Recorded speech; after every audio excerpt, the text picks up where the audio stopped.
Hello friends. ஒரு 8 months after Salem வந்தேன். சேலம் வந்தோடனே என்னோடய முதல் வேலை என்னென்னா, என்னோடய ஃபேவரட்டான காதர் கடை பிரியாணி.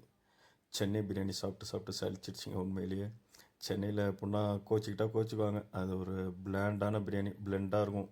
சுட சுட சாப்பிட்டிங்கன்னா நல்லாயிருக்கும். ஆரி சாப்பிட்டிங்கன்னா வெறும் ரைஸ் சாப்பிட்ற மாதிரி தான் இருக்கும். பட் இந்த காதர் பிரியாணி அவ்வளோ ஃப்ளேவர்டாக இருக்கும். நீங்கள் ஆரி சாப்பிட்டாலுமே அதே டேஸ்ட்டாக இருக்கும். சரியா? One of the best biryani சேலமில். நான் ரெகுலராக சாப்பிட்ற ட்ரை பண்ணுற பிரியாணி இது தான். ஓகேங்களா? அதே மாதிரி சென்னையிலலாம் இந்த கத்திரிக்காய் தான் கொடுப்பாங்க உங்களுக்கு பிரியாணிக்கு சைடிஷாக.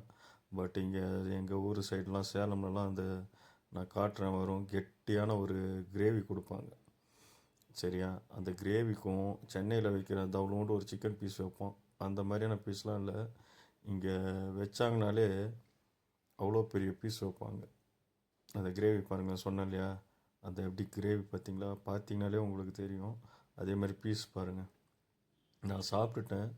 சாப்பிட்டுமே அந்த பீஸோட சைஸ் பாருங்கள். வீடியோவில் அவ்வளோவா தெரில, நேரில் வந்து சூப்பராக இருக்கும். ரொம்ப ஒரு அருமையாக இருக்குங்க. அந்த சிக்கனும் அந்த கிரேவியில் போட்டு ஒரு பைட் அடிச்சிங்கன்னா அமிர்தம்பாங்களே, அந்த அமிர்தத்தை நீங்கள் வந்து அனுபவிப்பீங்க. அந்த அமிர்த சுவையை அனுபவிப்பீங்க.